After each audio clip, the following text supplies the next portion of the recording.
Uh, Good evening, everybody. It is 7:02, Wednesday, March 20th. The Water Pollution Control Authority's regular March meeting. We have a posted agenda. Are there any changes to the agenda? Seeing none, I've done the call to order, so we are on to approval of the February 21st, 2024 regular meeting minutes. Move. Second. Second by Chris. Discussion? Motion to approve the minutes? Chris? Yes. Second by Joe. No. Discussion? No, you just had a call. We're voting for it. Oh, we're voting. Okay, yeah. Okay. All in favor? All in favor? All right, unanimous? It just went up. Yep. Okay. I'm Rob abstained since he wasn't here.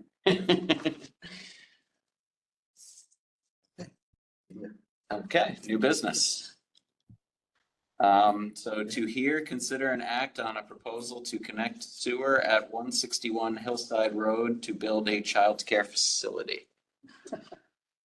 Ryan, where would you guys podium out and Probably. Sure, yeah, I got here. got that podium tucked against the wall.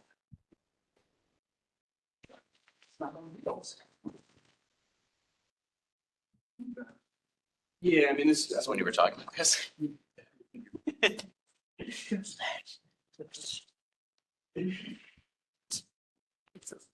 like 656. The floor is yours, sir.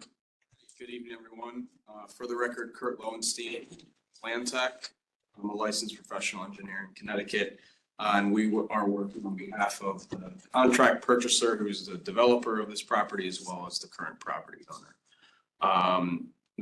My client is looking to purchase this property and renovate the existing building, which some of you may know was the old Chase Bank branch on the corner. It's diagonal from the vet's office there on Hillside and Hill Farm.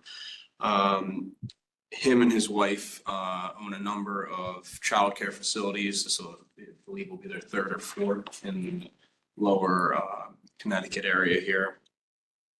So they're looking to basically renovate and put a small addition onto the existing structure.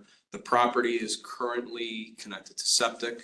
The sewer terminates at 129 Hillside, which is next door to us. There is a provision of a stub that it was put in when the sewer was extended up there. And talking to members of the town, it sounds like there was provisions for this property to eventually connect, but at the time they didn't. So we are here now requesting to extend the main up to our property, put in a new manhole, and then connect the building to the manhole itself. There was flow monitoring data that was done for, I believe it's 18, this was in your packet, 1899 Bronson Road. They came before you a year ago. They're going to be doing some expansions on their property. Fortunate for us, Bill Kenny is the owner of that property. He's also working on this project. So he was kind enough to share his flow data with us, which is conveniently located just down from stream of us. So it kind of worked out very nicely. But you're gonna make your connection to the street, Correct. not to where that, he's putting a line in, if I recall. Yeah, we're not He's got 2 bedrooms going up over a building and he's. exactly. We're not linked with his project, but being the. Okay. the flow I monitoring just stuff wanted to make sure. Convenient. Thank for you. Projects. Yeah, we'll be connecting directly into the main that's going to be extended in front of our property. The main in front on Hillside is an 8-inch PVC. The study point on Bronson Road is 12-inch PVC. So you'll see the reference in the report is referencing to the 12-inch PVC. But given that there's only a few properties on Hillside connected, we didn't feel that there's a capacity issue with that. And looking through the flow data, and all that is included in your packets here. The existing 12-inch PVC is running at about 40% capacity. So you have plenty of space in there. And what we're adding, before adding the peaking factor of 4 is just shy of 1,000 gallons per day for the facility. Add the peaking factor in there, and you're still talking about a 1% or less increase in flow. So going from 40 to 41, there's plenty of capacity in that pipe. And, we're just looking for your approval here, hopefully this evening to allow us to move forward with this project. I did review the data. It checks out. They're at 41. Fairly, so. You open up for questions? Yeah. Just a question. What are you going to be doing in the street? I might have misunderstood what you were saying. So the current sewer, it stops at 129 Hillside, which is right next to us. So we'll need to Extend in the street. Correct. It's about 85, 90 feet or so, You and said 87. something like that. Okay. I'm sure if they just have it off. No, I'm No, no. putting, that's why. I'm sure it's 87. Oh, it is. That's fine. So we're gonna extend it 87 feet, with the new manhole in there, there'll be a termination point. My understanding is that there's no future expansion permitted beyond our property currently, with the capacity at the plant. So we won't be providing any stub, just connecting our lateral directly. Is that our preferred strategy, a lateral direct to a manhole as opposed to, okay.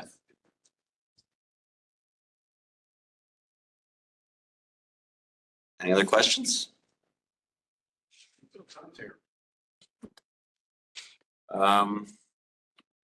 What do we got? Motion. I gotta do a motion on it. Yeah, but I just want to make sure I don't have the words in my, well, I'll stumble through it. How's that? So Mr. Chair? Yes. I'd like to make a motion to allow a proposed childcare center located at 161 Hillside Road to connect to the Fairfield sewer system. This approval will be valid for 2 years. After 2 years, the applicant must reapply for extended approval.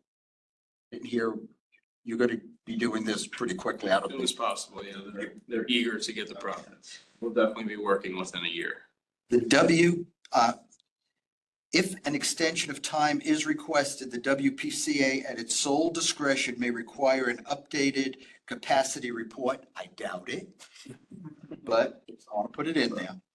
It's gonna be there for now. And the I&I fees in effect to be paid by the applicant at the time the permit is issued. And any improvement of the sewer system in the street, once completed and approved by the town, will become the responsibility of the town. You'll sign over the work you're doing in the street, in other words. Yep. I don't think I need to do anything else. Did I leave anything out? No, that all sounds good. Okay, Second? I&I fee? I got the Yeah, item. yeah, Say that? Say it, I'm sorry. I&I fee in effect at the time the permit Oh, is okay, issued. I'm sorry. Second by Chris. All in favor? Unanimous. All right. Thank you, everyone. Thank you. Appreciate it.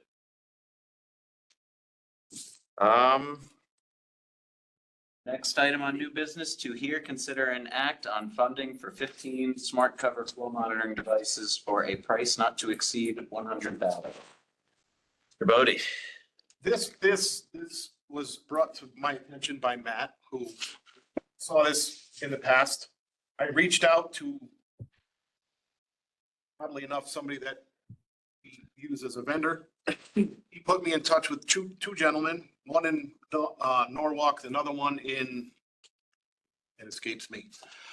Anyway, the guy in Norwalk talked to me. It was like he was expounding on his brand new baby daughter. He said, I will talk to anybody for any length of time about this. He loves it. He works for a private contractor, Veolia. They're very tight with their money. They bought 4, they put them in. It worked so well, they bought 10 more. 10 more. And We're gonna wanna. they were able to identify an area that was I&I. What's the word I'm looking for? It was so bad. It was so bad. They identified when it rained, where it came from. They did a repair. They stopped 50 or they estimated it at 62%. They took out 59% of the I&I. They could watch the flow in that manhole, when it started to rain, they could watch it come up. And it sends you the data all hour long, all hour long. If anybody wants to go talk to the guy, I want to go talk to him, but I just gotta find a day where I can just spend there and. So it's a great, it would be a great asset to us because we can put them in and instantly we're getting data, instantly. And it just keeps rolling and rolling and rolling and rolling. So they gave us a proposal for everything we needed to get rolling and it was, I think, $97,000. And so there's an initial purchase price and then an annual licensing fee. And the licensing fee was relatively Yeah, it was expensive. I didn't bring it with me. The upfront is obviously a little bit more, but I mean, there's multiple benefits to this. It's a great I monitor. You can use it for predictive analytics, like as you see things rising, you know that there's a potential issue, either in a deluge of flow or there's a blockage or something like that. So I mean, Here's the good thing too, is there's a sensor that hangs down in the air off the water. So it's a transducer. If the manhole fills up, it becomes pressure. pressure on. So manhole floods, it doesn't make a difference. It's gonna, There's a 6-inch range where it doesn't give you data, like, because you're above the ultrasonic, but you're not in the pressure. You know that you're in that 6-inch range. You just don't know where you are within that 6 inches. But other than that, I think the tolerances were pretty crazy in terms of fractions of an inch. So, yeah. So what is the program? They have their own dashboard. What is I don't know what you mean by that. Well, I mean, this is gonna tell you, Well, we can move these around. it's gonna tell you where. Yeah. It's not gonna tell you why. So, I mean, there has to be a beginning, a middle, and an end to this effort, right? So how do you want to determine that? So we purchased these, they've got a 5-year useful life. We can move them wherever we want. In that? Okay. Where are you gonna start? Did we get a proposal for having them help us identify? I think that's an extra $6,000, Right. but they can look at our system and then kind of plot where they think it should go. And then we can stick them in there if we're getting good data, great. Not if it seems like it needs to go this way or that way, we can move it. So that's a prudent way to start. Get a third party to come in and say, This is where I recommend. I'm looking at your system, here's where you should start. Right. Then that's just gonna tell you, I mean, now you have the where piece. Right? This is where you have I. Now you have to go in and determine what's causing it. So internally, our plan was to use this to determine where we would send our in-house camera inspection crews. Getting it. Yeah. So now we would go in-house and try to determine where the infiltration is. Correct. Okay, so, and I ask you this because, you know, one of the challenges in this whole I program is, we're in phase 5 now. At some point, you've got to design the improvement. Right, yeah. So it's 3 phases here. It's the where, then it's the why and, you know, how it's happening. And then you have to engage, use that information, share it with a consultant to design their repairs. Then you have to they have to plan, you have to put it out to bid and break down. So it's number of phases. So Right. this is just the beginning. I was curious on how you would get to the where piece. So a couple different ways. I mean, obviously, we would want to, when we have an idea of where, we send our camera inspection crew out to confirm where and what in terms of the problems there. Where you're gonna start even is, So the nice thing about these is you can, and Smart Flow overlays rain data on the flow data. And they even show there was like a time you can kind of back of the napkin figure out how far away, because based on like where the peak storm was versus where flow spiked in a particular manhole. So if it was pretty much instant, like the peak rain is happening, and that's the correlation's basically 1-to-1 on like, this is the peak rain and here's where our manhole filled up like a bathtub. That means that the inflow is extremely, infiltration or inflow is basically at that manhole. If there's a hour delay from peak storm is here and then I is here, we know that the I was very far away before making its way through the system to that manhole.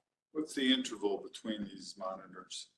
We could put them in every manhole, but we only have 15, so. They will also monitor tidal Right. areas via the NOAA or whomever. They can put that data into. Yeah, so they can overlay tidal influences, rain data, and I then, know a guy at the, this guy Dave Connors, who. Right, yeah. worked for me. Yeah. Maybe we ought to give him a call and ask him what the results are. I owe him a follow-up message anyway. But this guy is Tim something? Tim or Tom in Norwalk, you call him up, he'll talk to your office. So sorry, that's. Let's go. I was looking for Rita. There's a half a dozen case studies on their website.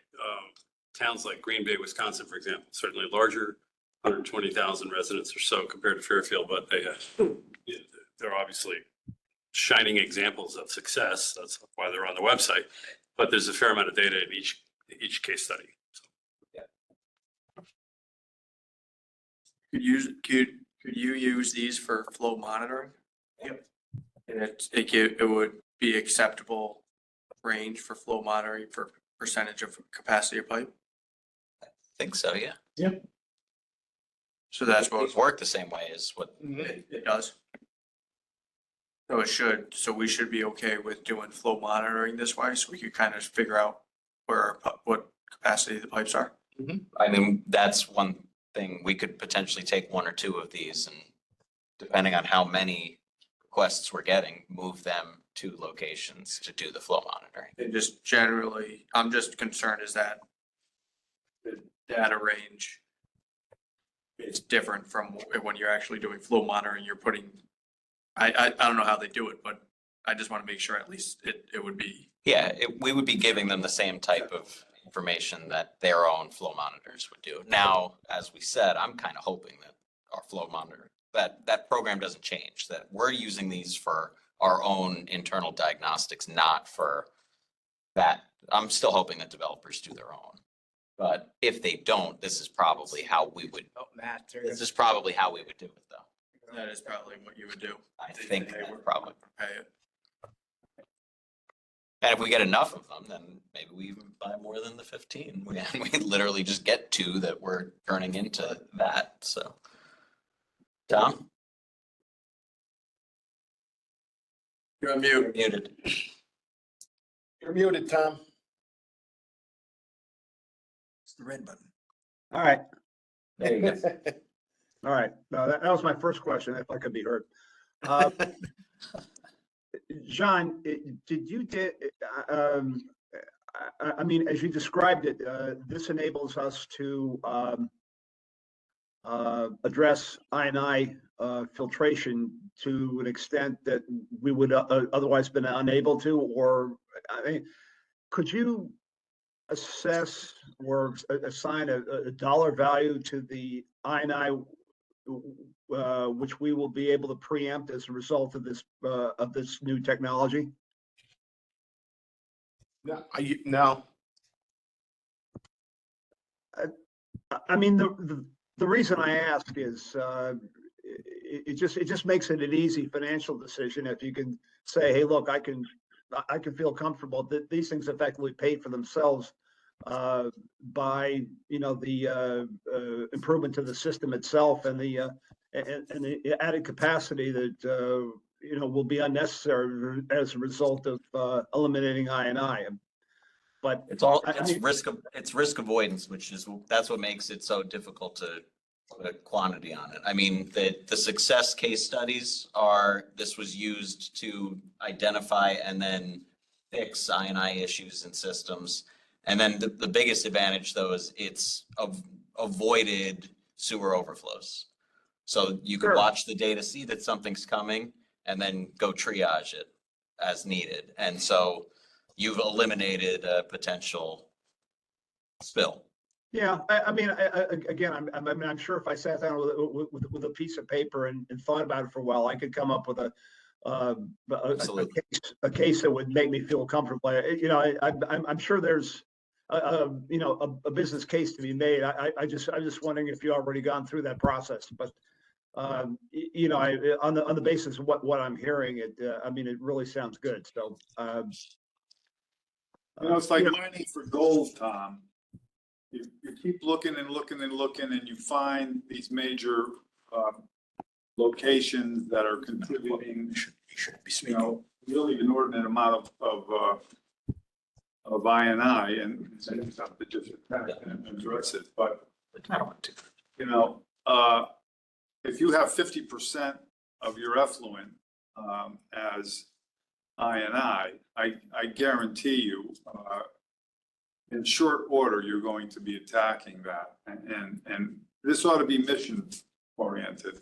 I Yeah. think we ought to want to set a goal of, what's a reasonable goal? 20% would be great, wouldn't it? So you just have to, eat away at it. You know, it's hard to quantify it. I've seen leaks in manholes that add up to 1 million gallons a month. And I've seen worse than that.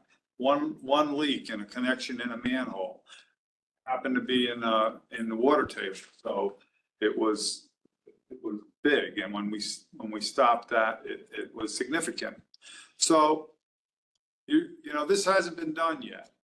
And you have to, that's why I ask if there's a plan to start somewhere. I don't know, maybe you start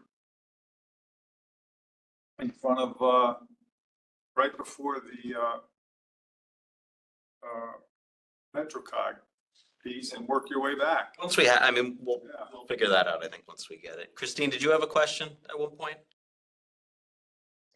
It sounds great. I was just wondering if there's any other companies that you looked at that also provides this service or Smart makes Cover these had mentioned- monitors?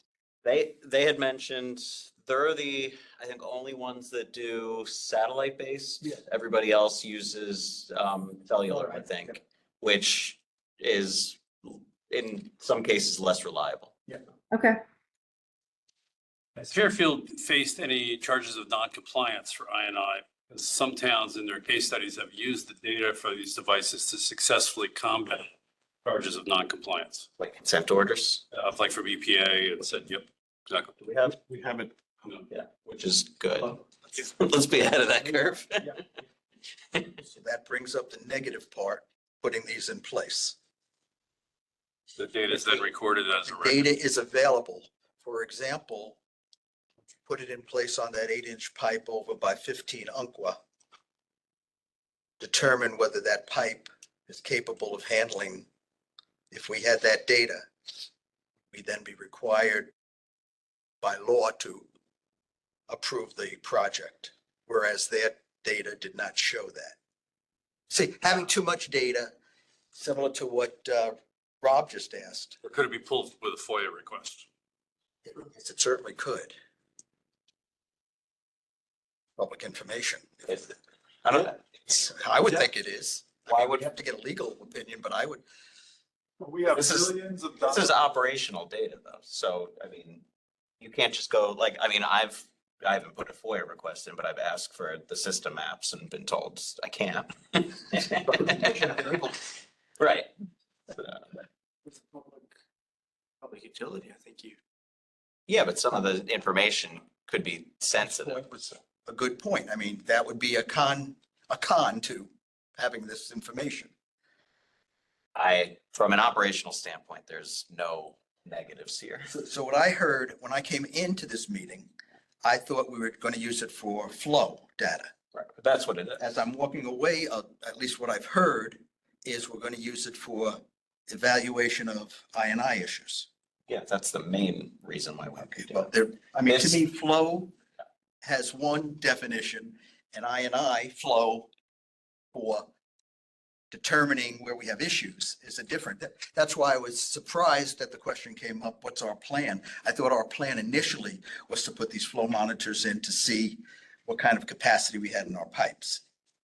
Is that the intent of these monitors, or is it a double intent? It's actually, I think it's a triple intent. Okay, Because so we what's can the also, third? the third would be if and when we finally start developing a hydraulic model of our system, we would use this data to calibrate it. Okay. So we would actually have legit data points to see, are we building a model that matches reality? And the one thing I did, I'm sorry, one last question. When I looked at their website, they looked like they had software that would capture the information and create the hydraulic model. Correct. Why are we, Well, no, they don't, no, it doesn't create a hydraulic model. doesn't create a model? Right, yeah. Okay. They have custom reports that come through it. And like I was saying before. I interpreted that as To modeling. overlay. Okay, it's just reporting. Forms, It's reporting. reporting, it's Exactly. not modeling. Yeah, it's not modeling. Once, so just getting back to the data here, once we put it in a manhole, we're gonna know flow, we're gonna know the capacity of the pipe. And Calculate pipe capacity. yeah, so technically, we're gonna know everything. So if someone ever does a FOIA request, they can get it.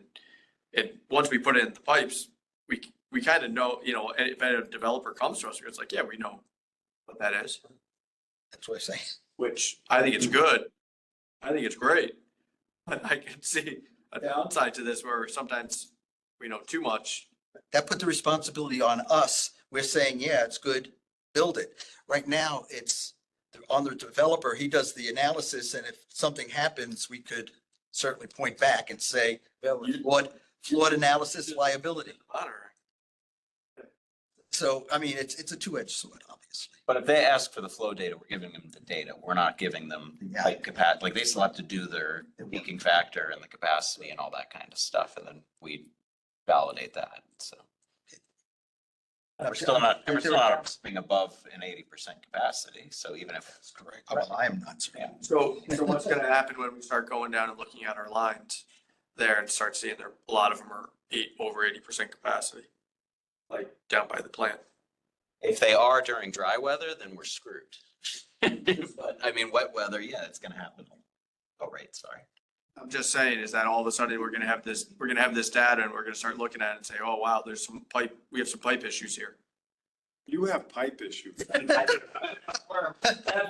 They have millions of dollars programs for this. Any outside agency or any individual who came here now says that we don't have a plan to attack this issue, will get received, when they get the FOI, our whole program for trying to address this. So, I mean, from the 15 to $20 million we're spending on east side and wetland crossing and all of that and everything up from there. So, I mean, I don't know what else you could do. If that were the case, the FBI would be in Bridgeport, shutting Bridgeport down because they have combination sewers there and it's nothing but storm drain. Exactly. Sanitary sewers. And by the way, they are under a consent order. But they've been under a consent order for 40 years. I mean, you're gonna get the space. We're making an effort. Discussion. Right, yeah. Are there any other questions or comments? You have a question, Sure. why 15? There must be a magical number there. You want me to take it? One more It's one more than normal. Well, you said 14 for the other guy. I said, why not 20? I mean, we can always get more. We wanted to. We felt like this was a good. So this is the test case, the Yes. 15, Stage one. phase one. Okay, it's under 100,000. I mean, it's got to go through all the boards and everything. So, you know, we've got approvals to get, and It just we seemed thought it a good starting point. Especially after we had a nice presentation at the plant. number at random. Yeah, we did. So on that smart, Cover. whatever, there's an analysis tool that's also part of their product. Yes. We're not looking to that. We are. Everything that, All inclusive. This, although you call this 15 units that go in the, Plus the plus the backup. word and the software. Yeah, exactly. Thank you. set up and training and everything. Exactly. But hold on that, plus $6,000, if we have them out, just to start identifying, like what Bucky was saying, is that how we need help showing us where to start? I think the point is 98 plus 6 then. They wanted, You've got enough to just, you can. they wanted their staff to look at our system and what we have already to see if they could even do anything. So I said to Matt, I said, let's get the covers. If we need to add that in, $6,000 can come out of the operating budget, bing bang. Okay. No, that's what I'm, We might, yeah, and, I'd rather not do that, though. I'd rather have. yeah, put it in. well, we, yeah, so John and I are on the same page that if their engineers can't do it fast enough, like if we have the covers and we're just waiting for them to tell us where to do it, we're just putting them in ourselves and not foregoing that. You guys know where the hot spots are. Right, exactly. Especially if you know a weather event is on the way. Right. And the nice thing about their software and their program is they can if there's a rainstorm, they're monitoring rain points. They pick 2 or 3, however many you want to pay for, actually. And if the pipe starts filling up, they can say, okay, at this pipe, at this juncture, there's a 30% inflow rate from a rainstorm. So they can actually give you the data. And as Matt said before, if the rain starts and it doesn't show up till this time, we know from this manhole, we got to go closer this way. And then you kind of pinpoint. You can estimate the flow, the velocity, and then try to like literally figure out where in the line your I came from. Jen. Okay, so when Christine asked you, it sounded like there's at least a secondary vendor. Are we gonna have trouble with purchasing on a specific vendor for this product? I think if we use fund balance money, then we can we not pick our own? I mean, if the protocol is to find somebody else, then I'll. No, I'm just, this is unique, specific. I mean, you talked about satellite versus not satellite. The satellite thing I think was proprietary. Satellite only, the others. Adam is not gonna have a problem. He's gotta go get 3 vendors that have the I don't similar. think there are 3. That's all I'm, okay. I think they might be the only ones that do satellite. So we've got the 15 units. Tree cover will screw up all. I heard 6,000 in consulting. Is that enough consulting, initial consulting, I think or was that included in the yes. 100,000, not to exceed? The 6,000 is not. Okay, I didn't think so. Okay. And what else? The annual maintenance, you get the first year free, so the maintenance we won't worry about until the second year. Anything else? I want to get the right number. So far, the number in my mind is 106,000. Is there anything else? Bringing in a different consultant to do something, doing The something. only other thing they were talking about was the battery warranty thing, but remember that was insignificant. Right, yeah. So, Yeah. yeah, Okay. we, Gonna bolt them down so no one's. Warranty might be, I They mean, bolt down? people popping manhole covers on the regular. I don't know, it depends on what's it cost to steal this now. Whole cover in front of your house? Yeah, I heard you intended to. I was thinking about it. Okay. I don't want John to be upset with me, so.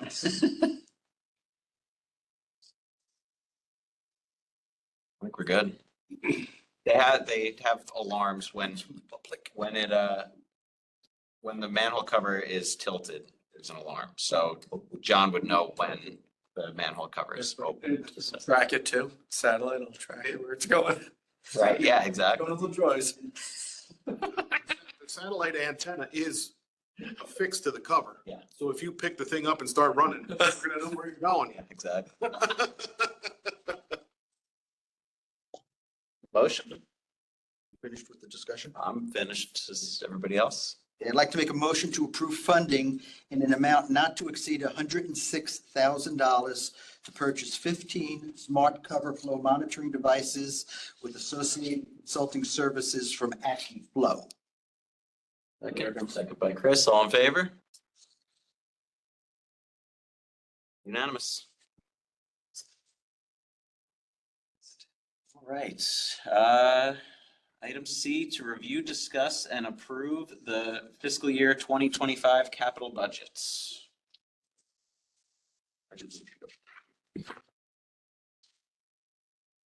Eye test.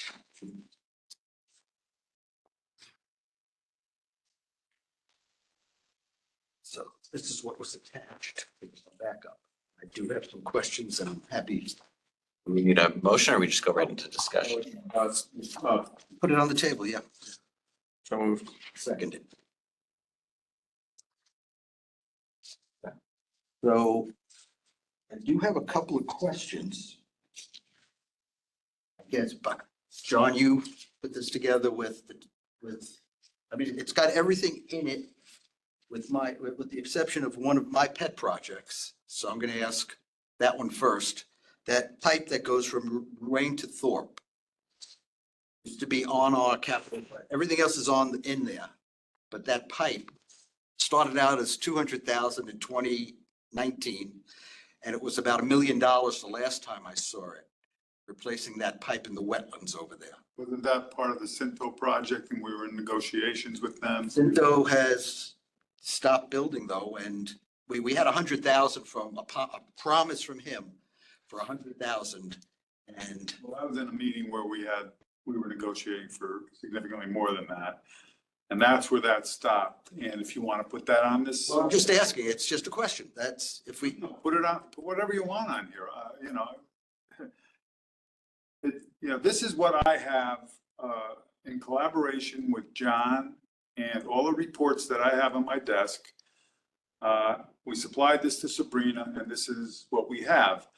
To me, that sounds like a one-off project. I don't know, I have nothing that indicates to me where that requires, immediate, let me correct you. It was on last year's capital waterfall that went to the Board of Finance. It fell off. So that's the question. Why did it fall off? Okay, who took it off? Okay. Question number 2 is the siphons on, it's not our projects, it's Conservation's project, the Attorney Creek. Attorney Creek, thank you. It looks like it's 400, then a credit of 400 on this report, and then nothing. We've approved 900, which is in the footnote, but it's not showing up. Is there a reason? Yeah. Okay, There's a reason.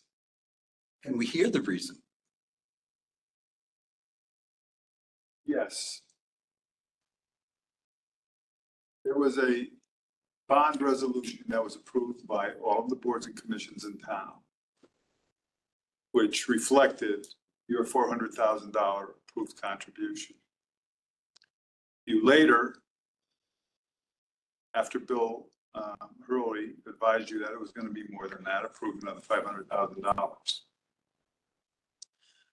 So about a month ago, the comptrollers came to me and said, this bond resolution that was approved has to be modified now. And it has to go through all the boards, the commissions, again, bond resolution has to be approved. And I said, we're at the starting line of this project. We're ready to launch this. I mean, do you realize they're in the middle of budgets? We haven't even approved the capital budgets yet. How are we going to go in and put in this bond resolution? So I went to the first selectman and I explained what this dilemma was. And since the project is under budget by over $1 million, Total project. he said that the fund balance for WPCA could benefit by not having to expend that money. We'll leave the bond resolution where it is. And it's a future project, we'll ask them to contribute that money again, for the sake of expediency. Explains it. That was the credit of the 400,000 on the sheet. Took it out. Okay.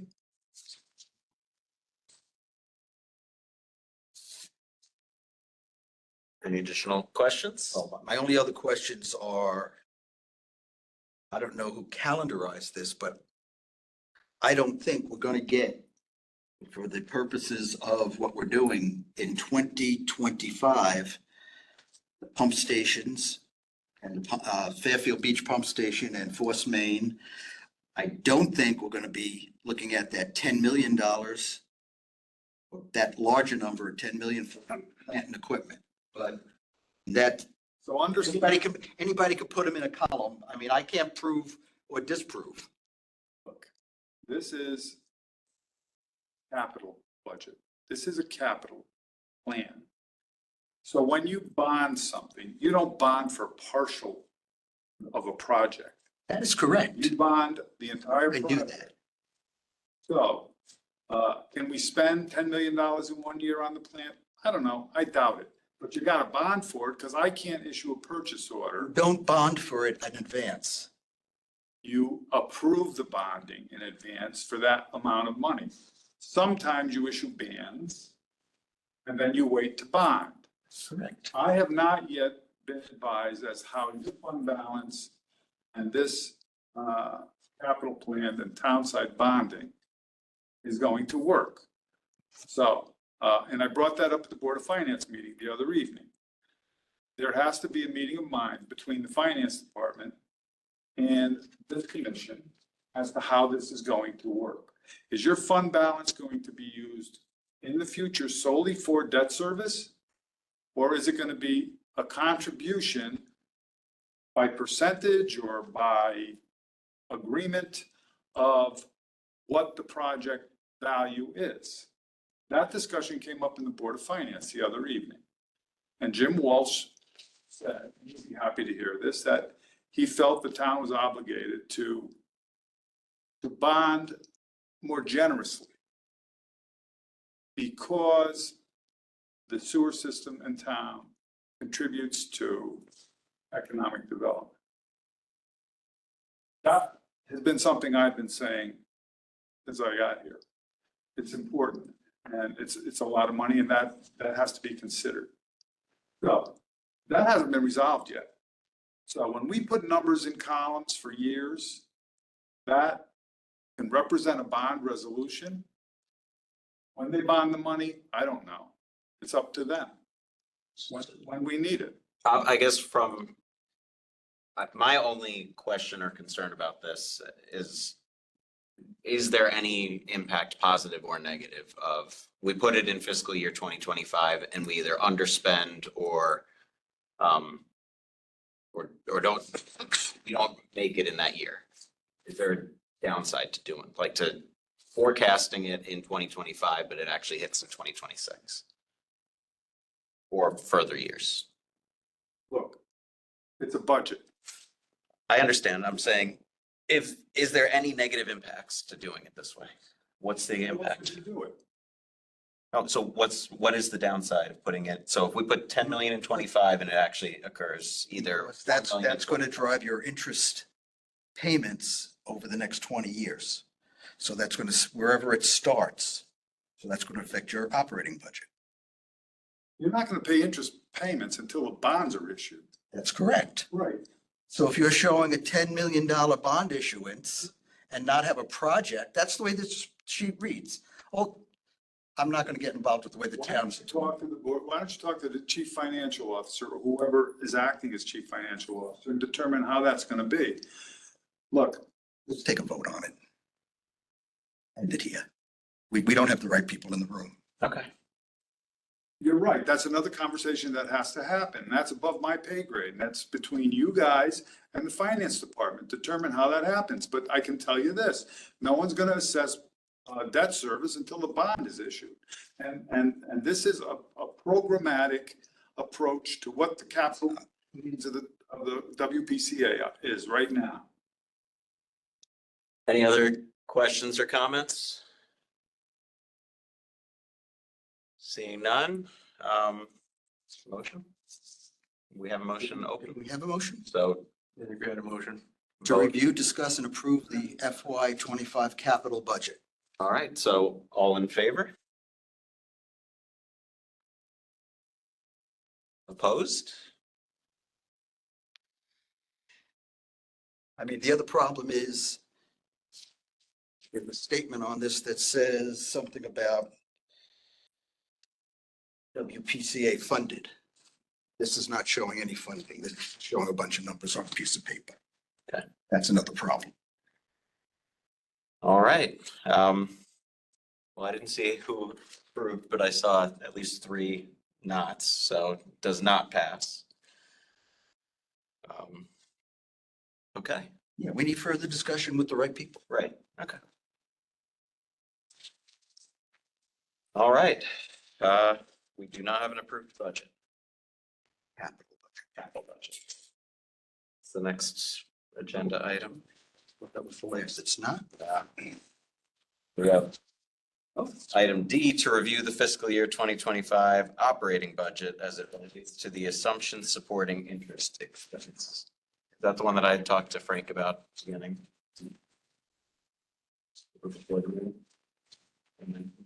Did you talk? I wasn't there, so I can't tell you what you talked about. Yeah, good point. So that is, I mean, they have $1 million, 1,610,609.11 in interest expense, which would relate to some kind of capital that they have somewhere else. You don't start paying interest until the project's completed. It gets hung up on the balance sheet until the project's completed. So I don't understand that number. The other problem, as I mentioned, I might as well say it now, that 750 in expense in I&I correctional improvement. If they're going to capitalize, that has to come out of the budget. Of course, it's a double count on the interest if they get the project done. I don't see them getting the project done to that. If I say it differently, every $1 million you spend at 4% over 20 years is $72,000. So this represents 14 million, rough number, in, thank you, Buck. Thanks, Bucky. Love the guy. Put that on the record. When do we get rid of the interim DPW director? What's that? When are you through with your, Talk to the first selectman, I okay? shall. And never mind those chairmen. Because this budget stops right now. All of the capital stops. Okay, thank you for your sharing. So as far as this item D, do we have the right people in the room to even review or discuss this, or is what? We didn't put these numbers in the budget, so we don't have the right people in the room again. So this just needs follow-up discussion with Frank is really what it comes to. Okay, but there was no actions. We were just reviewing it anyway. So, I guess we're done with that item. Moving on. Update on current projects. Secondary digester, the bid documents, that is sent to Christine and I today. They're 100% done, just need to fine tune. The front end stuff has been sent to purchasing already.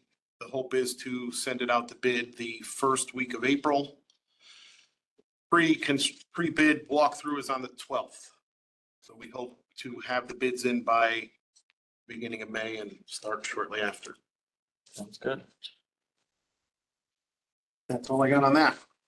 It wasn't on here, but any word on East Trunk?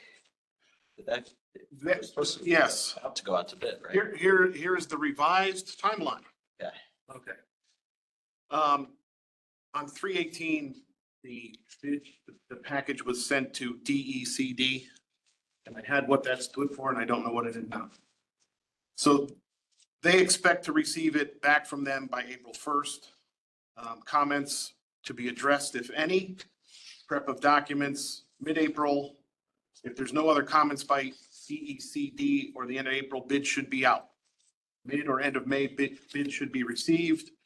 We gave 1 month last time, so keeping same timeline to be discussed if more bids are needed. June, July evaluation, selection, pre-construction meeting, August, September, hopefully construction starts. Department of Economic Community Development. Thank you. Yes, so that's the updated timeline. I know they were pushing for earlier, like this week, the bid, but with what you just said, they have to review it Right. and they comment, and then if they comment, then you have to go through that. So Got it. unfortunately, that's where we are with that. What's next on our agenda? Bypasses. Yes, No. multiple. Just a recap. On March 3rd, we had 1.23 inches of rain. On March 5th, we had 0.29. On March 6th, we had 2.25. And on March 10th, we had 1.84, 5.61 in 1 week.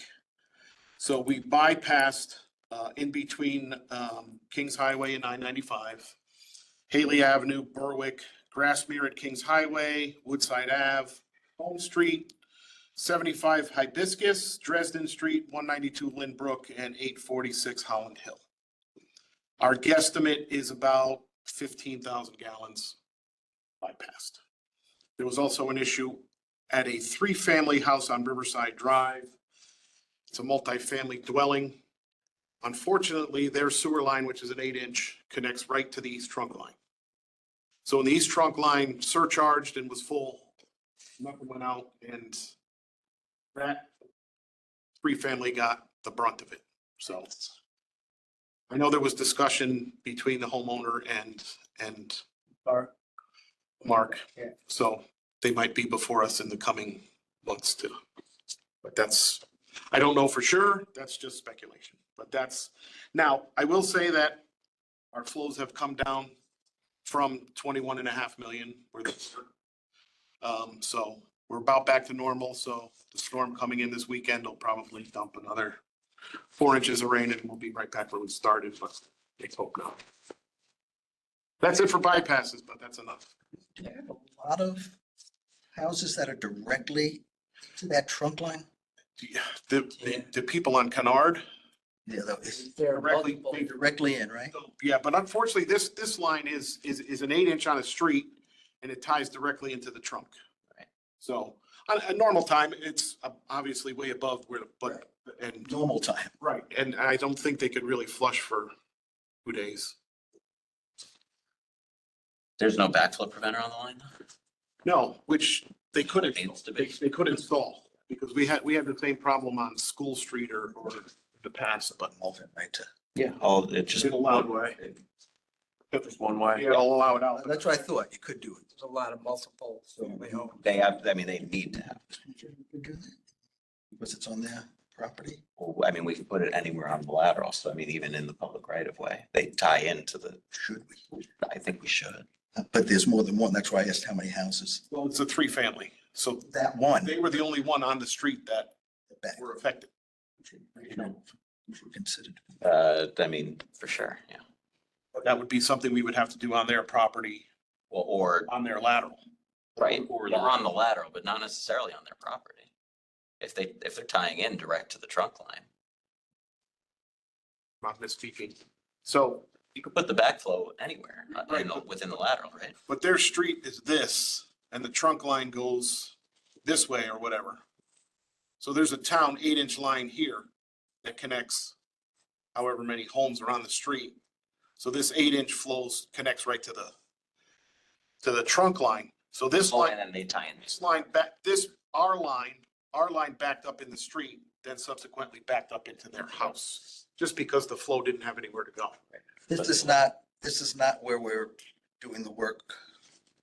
I forgot which, this This is is Riverside Drive. This is, where we're putting the new trunk lines in then. Are we doing work down there? no, that's Riverside. It's on the other side of Turney Creek.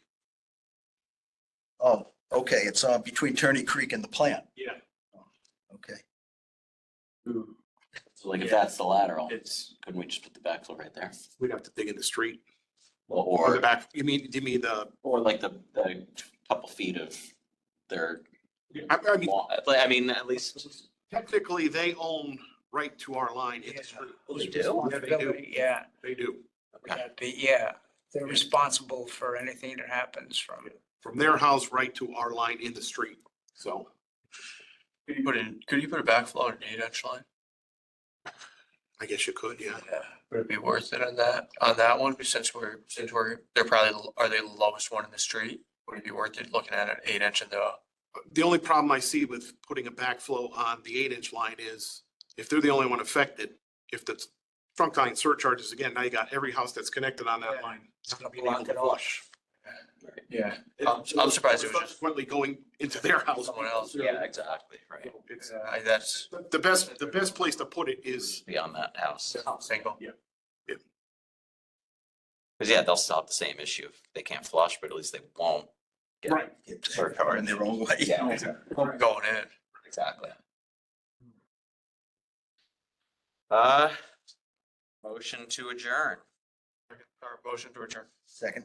Second, all in favor? Aye, All right, thanks, Thank you. everybody. thank you.